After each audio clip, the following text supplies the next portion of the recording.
السلام عليكم ورحمة الله وبركاته. الحمد لله وحده والصلاة والسلام على من لا نبي بعده. அன்புக்குரியவர்களே, கண்ணியமானவர்களே, ஒரு மனிதனின் உள்ளத்தின் அமைதியை அல்லாஹ்வுடைய மார்க்கத்துடன் அல்லாஹ் இணைத்து வைத்திருக்கின்றார். அல்லாஹ்வுடைய மார்க்கம் ஒரு மனிதனின் நிம்மதியை தீர்மானிப்பதற்கு சில வழிகாட்டுதல்களை சொல்லி இருக்கின்றது. அவைகளை நாம் எடுத்து நடக்கும் பொழுது நிச்சயம் உலகத்துடைய மறுமையுடைய நிம்மதியை நாம் அனைவரும் அடைந்து கொள்ள முடியும். முதலாவது, அல்லாஹ்வை உண்மையான முறையிலே ஈமான் கொள்ளும் பொழுது, அவனை எமது ரப்பாக நாம் பொருந்தி கொள்ளும் பொழுது ஒரு மனிதனுக்கு நிம்மதி கிடைக்கின்றது. ரசூல் ஸல்லல்லாஹு அலைஹி வஸல்லம் சொன்ன ஹதீஸ் புகாரியிலே பதிவாக இருக்கின்றது. ذاق طعم الإيمان من رضي بالله ربا وبالإسلام دينا وبمحمد صلى الله عليه وسلم نبيا ورسولا.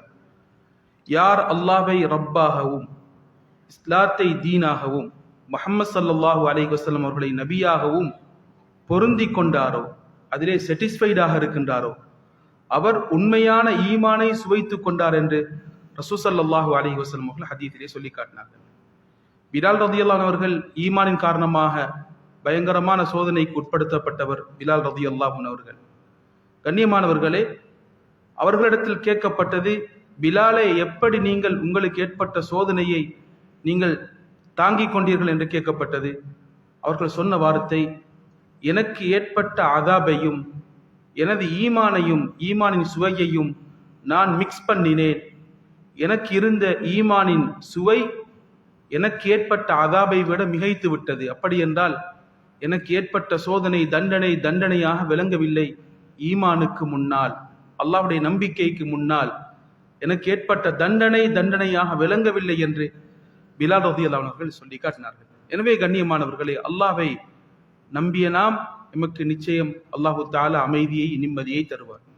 இரண்டாவது, ஒரு மனிதன் நிம்மதியை அடைந்து கொள்வதற்கு மார்க்கம் காட்டக்கூடிய வழிகாட்டல், அல்லாஹ்விடத்தில் எமது காரியங்களை பொறுப்பு சாட்டுவது. உலகத்திலே சில காரியங்கள் எமக்கு நடக்க வேண்டும் என்று விரும்பி இருப்போம். ஆனால் அல்லாஹ் ஒரு விடயத்தை சூஸ் பண்ணியிருப்பார். அல்லாஹ்வுடைய முடிவு வித்தியாசமாக இருக்கும். நாம் நம்ப வேண்டும், நான் விரும்பியதை விட அல்லாஹ் விரும்பியது, அல்லாஹ்வுடைய சூஸ், அவன் எனக்கு முடிவு செய்தது, அது மிகச் சிறந்ததுதான் என்ற முடிவை நாம் மனதிலே எடுத்துக்கொள்ளும் பொழுது கண்ணியமானவர்களே, எமது உள்ளங்கள் நிம்மதி அடையும். வாழ்க்கையிலே சில வியாபாரங்கள், உலகத்துடைய சில காரியங்கள் இப்படி நடக்க வேண்டும் என்று விரும்பி இருப்போம். ஆனால் நடந்திருக்க மாட்டாது. அல்லாஹ் அதைவிட சிறந்த ஒன்றை தருவதற்காகத்தான் அல்லாஹ் சில முடிவுகளை செய்திருப்பார். குர்ஆனுடைய ஒரு வசனம் எப்பொழுதும் மனதிலே ஆழமாக பதிந்திருக்க வேண்டும். அஸா அன் துஹிப்பு ஷைஅன் வஹுவ ஷர்ருல் லக்கும். நீங்கள் ஒன்றை விரும்புவீர்கள், அதில் உங்களுக்கு பல ஆபத்துகள் நிறைந்திருக்கும். வஅஸா அன் தக்ரஹு ஷைஅன் வஹுவ கைருல் லக்கும். நீங்கள் ஒன்றை வெறுப்பீர்கள், அது உங்களுக்கு மிகச் சிறந்ததாக இருக்கும். வல்லாஹு யஅலம். உலகத்திலே ஒரு காரியங்களையும் திட்டமிட்டு செயலாற்றக்கூடியவன் அல்லாஹ். அவனுக்கு தெரியும் எதில் உங்களுக்கு நலவு இருக்கின்றது, எதில் உங்களுக்கு ஆபத்து இருக்கின்றது. அல்லாஹு தஆலாவுக்கு தெரியும். வஅன்தும் லா தஅலமூன். விடயங்களின் யதார்த்தத்தை, அதன் டீப்பை நீங்கள் புரிந்து கொள்ள மாட்டீர்கள் என்பதை அல்லாஹ் சுப்ஹானஹு வ தஆலா சொல்லி காட்டியிருக்கின்றார். அன்புக்குரியவர்களே, கண்ணியமானவர்களே, நிம்மதியை அடைந்து கொள்வதற்கு அல்லாஹு தஆலா தந்த வணக்கங்களை, அல்லாஹு தஆலா காட்டிய வழிகாட்டுதல்களை பின்பற்றும் பொழுது ஒரு மனிதன் நிம்மதியை அடைந்து கொள்ள முடியும். அலா பிதிக்ரில்லாஹ் தத்மஇன்னுல் குலூப். அல்லாஹ்வுடைய திக்ரின் மூலம் உள்ளங்கள் நிம்மதி அடையும் என்று அல்லாஹ் சுப்ஹானஹு வ தஆலா சொல்லி காட்டுகிறார். இதனால் தான் ஹதீஸில் வந்து இருக்கின்றது, ரசூல் ஸல்லல்லாஹு அலைஹி வஸல்லம் அவர்களுக்கு ஏதாவது பிரச்சனை வந்து விட்டால், ஏதாவது சிக்கல்கள் வந்து விட்டால் உடனே அவர்கள் செல்வார்கள், தொழுகைக்காக வேண்டி செல்வார்கள், தொழுகையின் பக்கம் விரையக்கூடியவர்களாக இருந்திருக்கின்றார்கள் என்று ஹதீஸிலே பதிவாக இருக்கின்றது. அன்புக்குரியவர்களே, கண்ணியமானவர்களே, வாழ்க்கையிலே நிம்மதியை நாம் அடைவதற்கு தேவையான இன்னும் ஒரு முக்கியமான வழிகாட்டுதலை ஷரியா சொல்லி தருகின்றது. சோதனையின் பொழுது அந்த சோதனைக்கு பின்னால் வெற்றி மிக நெருக்கமாக இருக்கின்றது என்பதை எதிர்பார்த்து இருக்க வேண்டும். இன்திதாருல் ஃபரஜ்.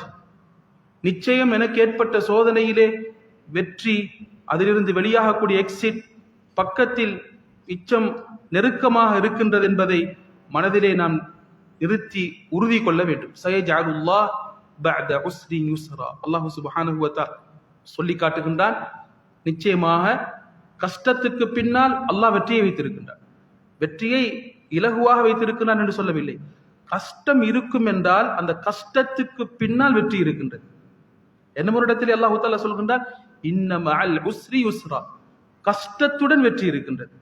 ஒரு இடத்திலே கஷ்டத்துக்கு பின்னால் வெற்றி இருக்கின்றது என்று சொல்லி இருக்கின்றான்.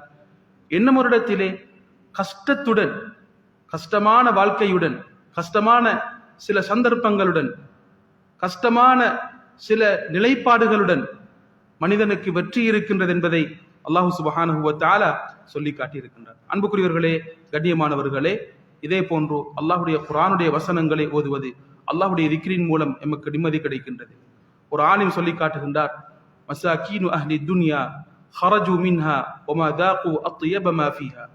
உலகத்திலே சில மனிதர்கள் அவர்கள் மிஸ்கீன்களாக வெளியாகிவிட்டார்கள். காரணம், மிக இன்பமான ஒன்றை அவர்களுக்கு டேஸ்ட் பண்ணக்கூடிய பாக்கியம் கிடைக்கவில்லை.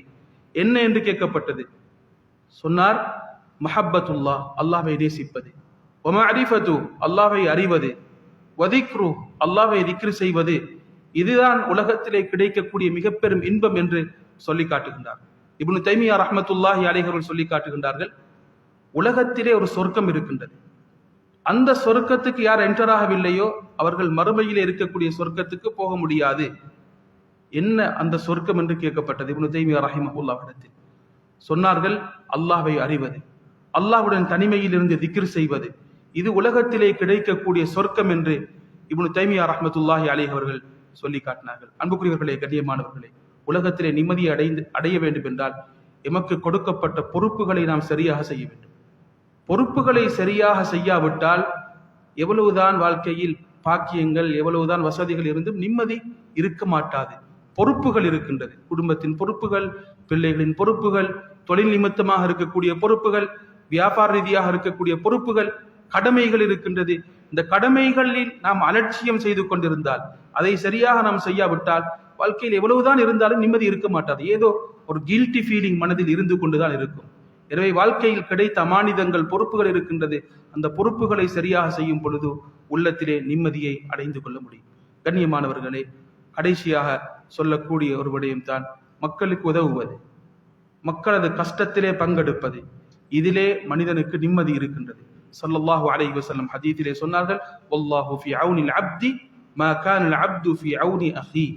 ஒரு மனிதன் என்னும் ஒரு மனிதனுக்கு உதவி செய்யும் காலமெல்லாம் அல்லாஹ்வுடைய உதவி கிடைத்துக் கொண்டே இருக்கும் என்று ரசூல் ஸல்லல்லாஹு அலைஹி வஸல்லம் அவர்கள் ஹதீஸிலே சொல்லி காட்டினார்கள். ஒரு மனிதனின் நிம்மதியை மற்றவர்களின் கஷ்டத்தை நீக்குவதிலே அல்லாஹ் சுப்ஹானஹு வ தஆலா வைத்திருக்கின்றான். எனவே இந்த விடயத்தை வாழ்க்கையில் செய்யும் பொழுது நிச்சயம் உள்ளத்தின் நிம்மதியை அடைந்து கொள்ள முடியும். அல்லாஹ் சுப்ஹானஹு வ தஆலா உலகத்திலும் மறுமையிலும் நிம்மதியான வாழ்க்கையை எம் அனைவருக்கும் தந்தருள்வானாக. வாஹிரு தஅவானா அல்ஹம்துலில்லாஹி ரப்பில் ஆலமீன். அஸ்ஸலாமு அலைக்கும் வரஹ்மத்துல்லாஹி வபரகாத்துஹு.